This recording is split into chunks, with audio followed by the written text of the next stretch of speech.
मन धागा धागा जोडते नवा या मालिकेच्या येणाऱ्या भागांमध्ये जबरदस्त ट्विस्ट आपल्याला पाहायला मिळणार आहे. इथे आनंदीला त्रास द्यावा म्हणून वृंदाची जी काही कटकारस्थानं असतात ती आता आनंदीसमोर येणार आहेत आणि आनंदीच त्या कटकारस्थानांचा आता सुधासमोर आणि घरच्यांसमोर पर्दाफाश करणार आहे. आणि त्यानंतर मग सुधाच्या बाबतीत घरात काय निर्णय घेतला जाणार हे सगळं आपल्याला या ट्विस्टमध्ये पाहायला मिळणार आहे. म्हणूनच व्हिडिओ शेवटपर्यंत नक्की बघा. आता इथे आनंदीच्या मदतीसाठी सुधाने भिंगरी नावाची एक मोलकरीण बोलवलेली असते आणि ती कामाला देखील रुजू झालेली असते. आणि वृंदाने आनंदीला सुट्टीच देण्याचं ठरवलेलं असतं, पण सुधा मात्र तिला मान्यता देत नाही. सुधा म्हणते की आनंदी, ही जी आहे भिंगरी ती तुला मदतीसाठी आलेली आहे, बाकी कामं तुला करायचीच आहेत, फक्त तुला असं वाटू नये की तुझ्यावर कामं पडतात म्हणून तिला बोलवली आहे. आता भिंगरी ही आनंदीबरोबर चांगली बोलू लागते आणि आनंदीला देखील भिंगरीचा स्वभाव आवडतो. मग इथे भिंगरी काम करत असताना तिच्या हातून चुकूनच कप फुटलेला असतो, म्हणूनच वृंदा ही तिच्याकडे येते आणि तिला खूप काही वाईट साईड बोलू लागते. तेव्हा ती बिचारी कान धरून माफी मागते, पण मात्र या दगडाचे काळीज असलेल्या काळजाला पाजर फुटत नाही. ती तिला खूप काही बोलते आणि तिचा बाप देखील काढते. ती म्हणते की माझा बाप काढू नका, हवं तर मला काहीही बोला.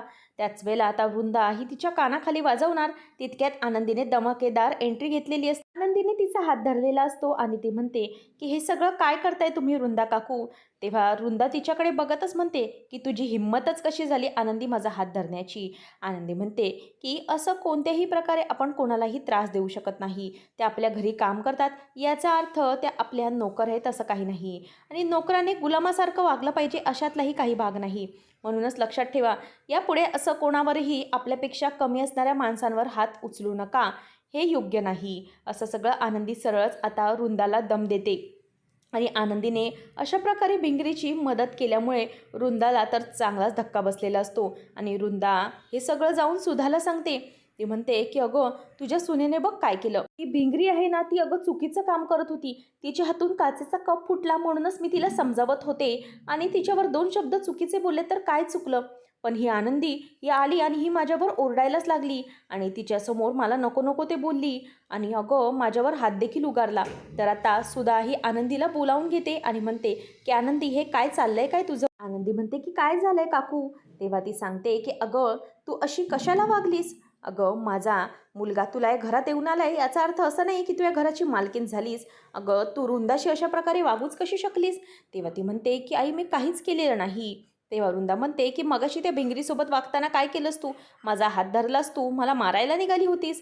तेव्हा आनंदी म्हणते की नाही प्लीज असं काही नाही आहे आई, तुम्ही चुकीचं समजताय.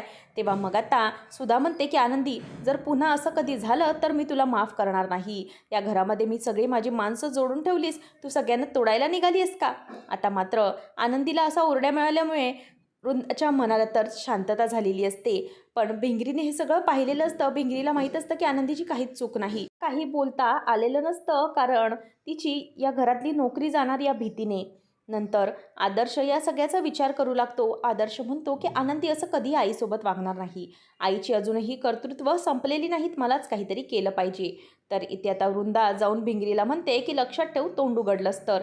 आणि वृंदा आता भाऊजींकडे म्हणजेच अरविंदकडे येते, कारण तिला आता आनंदीचा बदला घ्यायचा असतो. आता अरविंदकडे येऊन म्हणते की भाऊजी तुमच्यासाठी कॉफी बनवली बघा.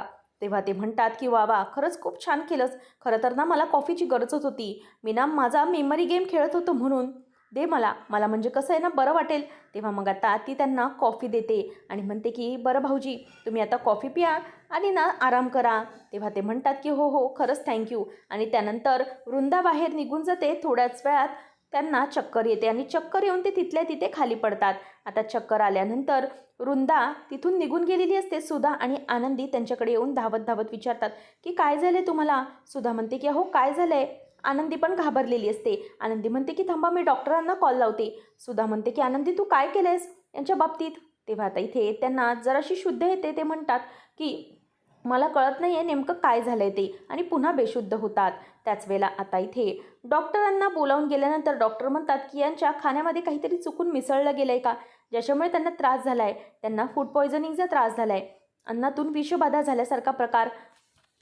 तेव्हा आता शलाका म्हणते की मला तर वाटतंय ना की यांच्या बाबतीमध्ये या आनंदीनेच काहीतरी केलं आहे. तिने घोळ घालून ठेवला आहे काहीतरी. त्यांना असं काहीतरी खायला दिलं आहे ज्याच्यामधून त्यांना त्रास झाला आहे. मग आदर्श म्हणतो की नेमकं आनंदीने केलं आहे की आणखी कोणी, असं तो आता वृंदाकडे बघूनच बोलतो. तेव्हा शलाका म्हणते की दादा तुला नेमकं काय म्हणायचं आहे. तेव्हा सार्थक सगळ्यांना शांत करत म्हणतो की जरा थांबा, या क्षणाला बाबांची तब्येत जास्त महत्त्वाची आहे. आपल्याला शोधून काढलं पाहिजे की बाबांना हा त्रास नेमका कशातून झाला. तेव्हा मग आता सुधा म्हणते की हे बघ सार्थक, मला शलाका म्हणते त्यात काही गैर वाटत नाही. तू एक काम कर, तुझ्या बायकोला सांग की काही दिवस यांच्याकडे फिरकूच नकोस आणि आता यांची काळजी घेण्याची काहीच गरज नाही. मी आहे, त्यांची काळजी घ्यायला मी घेत जाईन. कारण एखाद्या चुकीच्या गोष्टीमुळे त्यांना खूप मोठा त्रास असू शकतो. आणि मागच्या वेळेलाही तिने यांच्या बाबतीत रिस्क घेतली. आपलं दैव बलवत्तर म्हणूनच हे घरी परत आले, पण आत्ता आम्ही ही रिस्क यांच्या बाबतीत घेऊ शकत नाही. घरी आल्यानंतर आदर्श म्हणतो की आई, मी तुला शेवटची वॉर्निंग दिली होती, पण तू काही ऐकत नाहीस. आता मलाच काहीतरी केलं पाहिजे. त्यानंतर मग आता आनंदी ही किचनमध्ये काम करत असताना तिला अरविंदच्या खोलीत जाण्यापासून मनाई केलेली असते. मात्र भिंगरीला हे समजतं आणि आनंदीची तळमळ ही तिला समजत असते. आनंदी देवघरामध्ये आता देवाची पूजा करत असताना भिंगरी येते आणि भिंगरी म्हणते की ताई, तुम्ही प्लीज वाईट वाटून घेऊ नका, मला माहिती आहे हे सगळं कोणी केलेलं आहे. तेव्हा आनंदी म्हणते की कोणी केलं हे सगळं. तेव्हा मग ती म्हणते की मगाशी ना मी त्या वृंदाबाई साहेब आहेत ना, त्यांना आपल्या मोठ्या साहेबांच्या खोलीत जाताना बघितलं आणि त्यांच्या हातात त्या कॉफीचा मग होता. कॉफी तर त्यांनी स्वतःच बनवली, माझ्याकडूनही बनवून घेतली नाही. मला तेच कळलं नव्हतं, म्हणूनच मग मी बघितलं तर ते त्यांच्या खोलीमध्ये घेऊन गेले.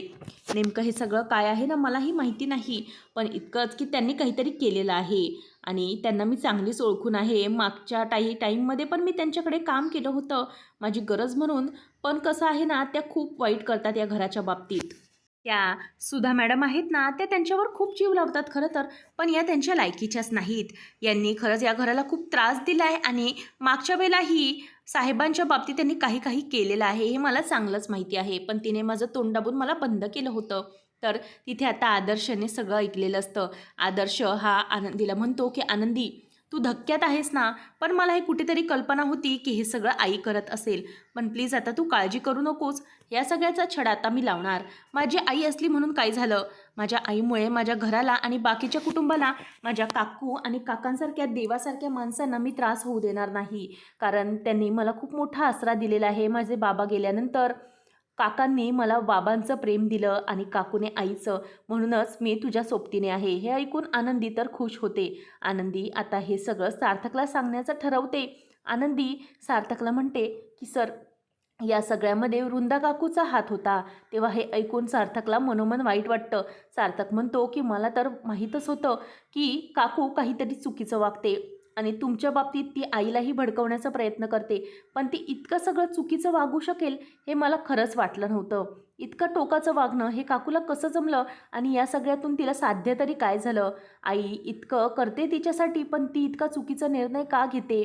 तेव्हा मग आता आनंदी म्हणते की मला तेही माहिती नाही, पण आदर्श सर म्हणत आहेत की हे सगळं त्यांचं रूप हे आईंसमोर आणायचं आहे. तेव्हा सार्थक म्हणतो की हो, इतकी चुकीची ती वागू शकते तर हे रूप तिचं आईसमोर आणायला हवं. आईला वाटतं ना की तुम्ही चुकीच्या आहात, पण माझी बायको नाही चुकीची. जी व्यक्ती चुकीची आहे ती वृंदा काकू आणि तिला घरातून काढलं पाहिजे. तर आता इथे हीच गोष्ट सुधाला समजते. सुधाला जेव्हा ही गोष्ट सांगितली जाते तेव्हा मात्र वृंदाला भीती वाटू लागते. वृंदा म्हणते की अगं सुधा, तू या सगळ्यावर विश्वास ठेवशील का की मी हे सगळं केलेलं आहे. पण मात्र इथे आदर्श आणि सार्थकही आनंदीच्या बरोबर असतात. कारण सार्थकला जो कागद असतो ॲड्रेसचा तो वृंदाच्या डस्टबिनमध्ये मिळालेला असतो आणि त्यानंतर बिंगरीने वृंदाला कॉफी घेऊन जाताना अरविंदच्या रूममध्ये पाहिलेलं असतं. असे 2 सबळ पुरावे त्यांच्याकडे असतात. आता सुधाने हे सगळं पाहिल्यानंतर सुधा हे आनंदीचं ऐकून वृंदाला घराबाहेर काढणार का, किंवा वृंदाच्या बाबतीत ती काय निर्णय घेणार हे पाहणं रंजक ठरणार आहे. असेच अपडेट्स पाहत राहण्यासाठी आताच आपल्या चॅनलला सबस्क्राईब नक्की करा.